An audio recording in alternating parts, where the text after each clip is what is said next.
প্রথমে আমি সবাইকে নমস্কার জানাই।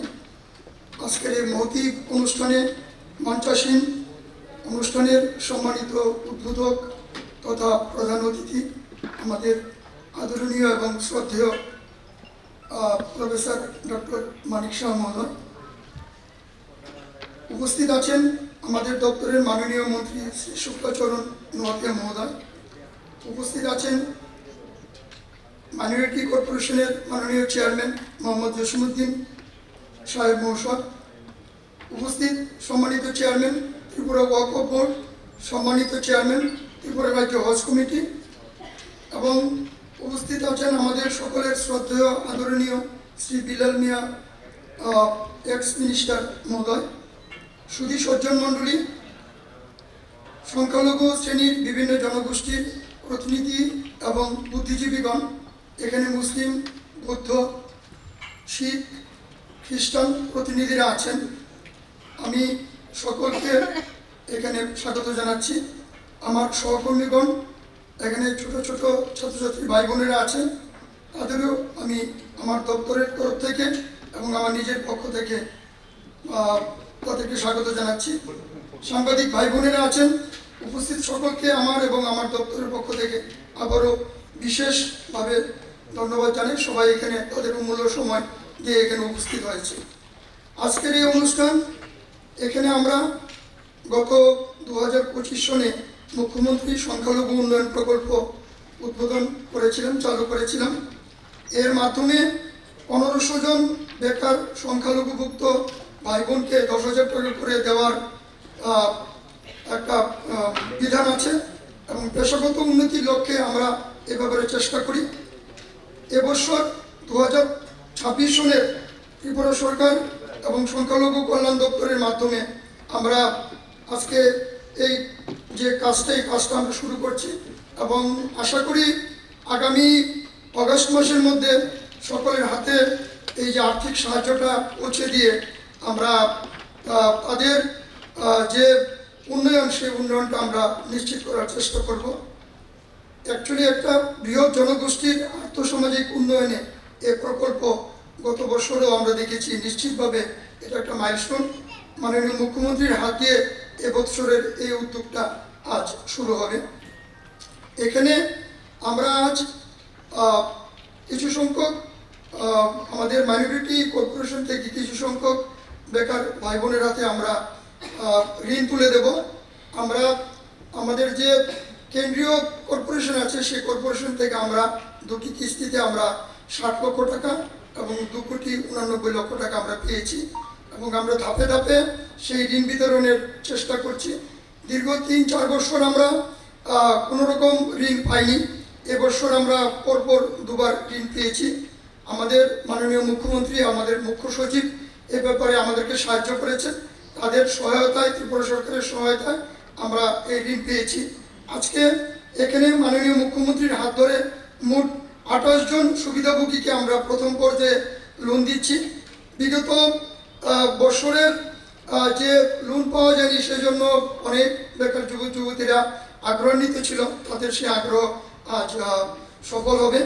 এখানে আমরা আজ 6 জনকে শিক্ষা বিষয়ে লোন দিচ্ছি, 17 জনকে ব্যবসা সংক্রান্ত লোন দিচ্ছি এবং পরিবহন সেক্টরে 1 জনকে আমরা লোন দিচ্ছি।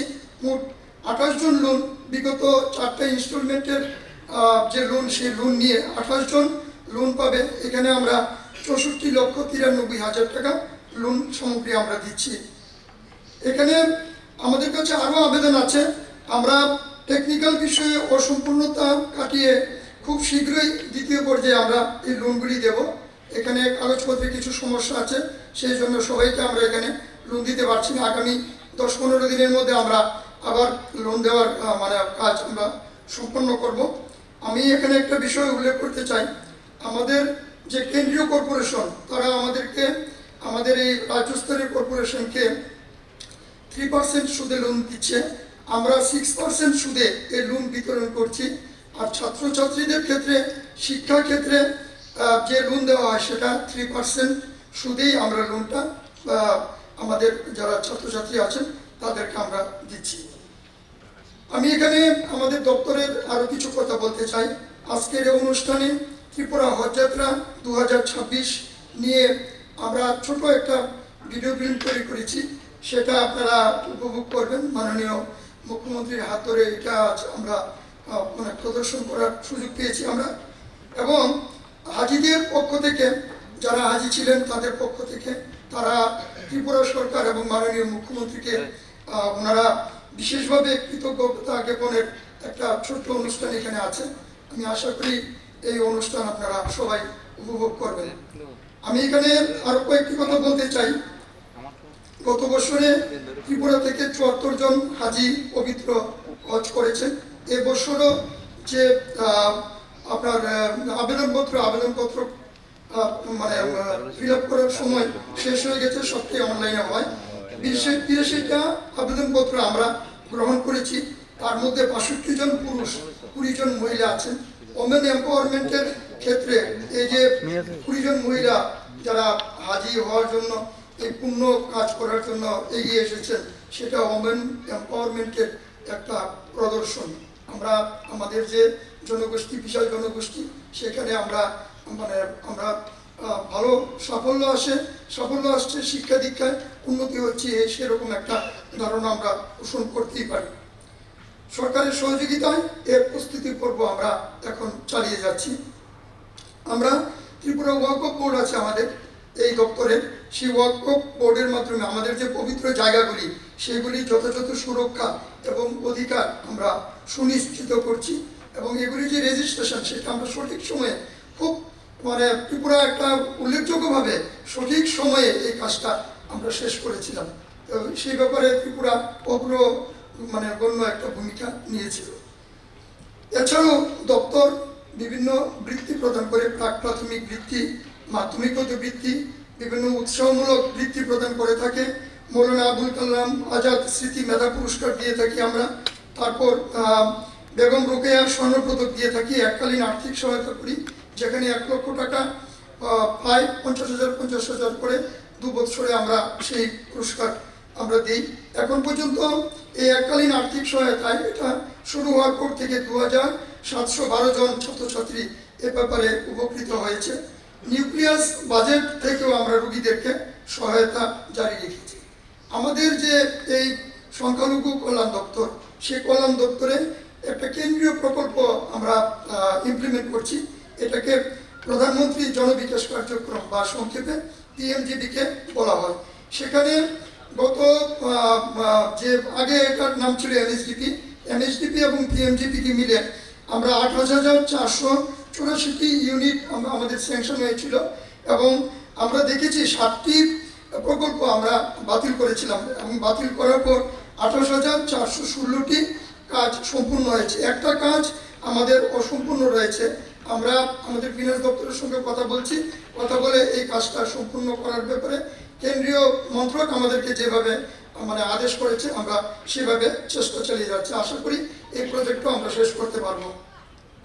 তার পাশাপাশি বলি, বিগত 3 বছর আমরা এই PMGBকে আমাদের যে পর্যায়ক্রমিক আমাদের স্কিম পাঠানো, সেই স্কিম পাঠানো এবং আমরা স্কিম স্যাংশন হওয়া, সেটা আমরা পাইনি। আমরা এই ব্যাপারে আমাদেরকে সেন্ট্রাল গভর্নমেন্ট টাকা দিতে পারেনি। এই বছর আমরা 55টা আমরা বিভিন্ন প্রজেক্ট 322 কোটি টাকার আমরা স্টেট গভর্নমেন্ট থেকে পাস করে আমরা সেন্ট্রাল গভর্নমেন্টের কাছে দিয়েছি। এবং আমাদের যে মিনিস্ট্রি মমা, সেই মমার কাছে সেটা এখন জমা আছে। আমাদের হাতে, আমাদের দপ্তরে এখন জেলা থেকে পাস করে আসা আরও 51টি প্রজেক্ট আমরা হাতে পেয়েছি। সেগুলির কাজকর্ম চলছে। আমাদের মাননীয় মন্ত্রী সেটাকে আমাদের অফিসিয়ালি আমাদেরকে বলেছেন, সেটা সব কিছু দেখে আমাদের চিফ সেক্রেটারির মাধ্যমে একটা মিটিং হয়। সেই মিটিং হয়তো আমরা সামনে করার পর যে প্রজেক্টগুলি ঠিক হবে, সেই প্রজেক্টগুলি আমরা আবার দিল্লিতে পাঠাবো। তাহলে 51 এবং 55 এই প্রজেক্টগুলি আমরা অপেক্ষায় আছি যে আগামী দিনে আমাদের যে মিনিস্ট্রি আমাদেরকে PMGBকে যে প্রজেক্ট, সেই প্রজেক্ট স্যাংশনে আমাদেরকে যদি আর্থিক সহায়তা দেয়, তাহলে একটা ত্রিপুরাতে অনেকগুলি প্রজেক্ট ইমপ্লিমেন্ট হবে, এক্সিকিউট হবে। এর মধ্যে একটা কথা বলার আছে, আমাদের দপ্তরের মাননীয় মন্ত্রী ওনার চিন্তাধারার সঙ্গে সঙ্গতি রেখে দক্ষিণ ত্রিপুরায় জোড়াবাড়িতে একটি মেডিকেল কলেজ অনুমোদন করারটাও আলোচনা করে রয়েছে। হয়তো সামনে আমরা এই ব্যাপারেও আশার আলো দেখব। তো এই যে পিএমজেপি প্রকল্প, সেখানে শিক্ষা, স্বাস্থ্য, ক্রীড়া এবং মহিলা উদ্যোগকে আমরা বিশেষ মান্যতা দিয়ে থাকি। এখানে আরেকটি কথা বলা আছে, আমাদের যে কেন্দ্রীয় মন্ত্রক আছে, আমাদের যে কেন্দ্রীয় সরকার আছে, ওনারা বৌদ্ধ সার্কিটের ব্যাপারে এবার বাজেটে আছে। বৌদ্ধ সার্কিটেও অলরেডি আমাদের ধামাদিপা ইনস্টিটিউটের একটা ইন্টিগ্রেটেড প্রজেক্ট 88 কোটি টাকার, সেই প্রজেক্টটা গভর্নমেন্ট অফ ইন্ডিয়ার কাছে আমাদের দপ্তরে জমা আছে। আগামী দিনে যখন প্রজেক্ট স্যাংশন হবে, আমরা খুব আশাবাদী যে প্রজেক্টটা স্যাংশন হয়ে আমাদের কাছে আসবে।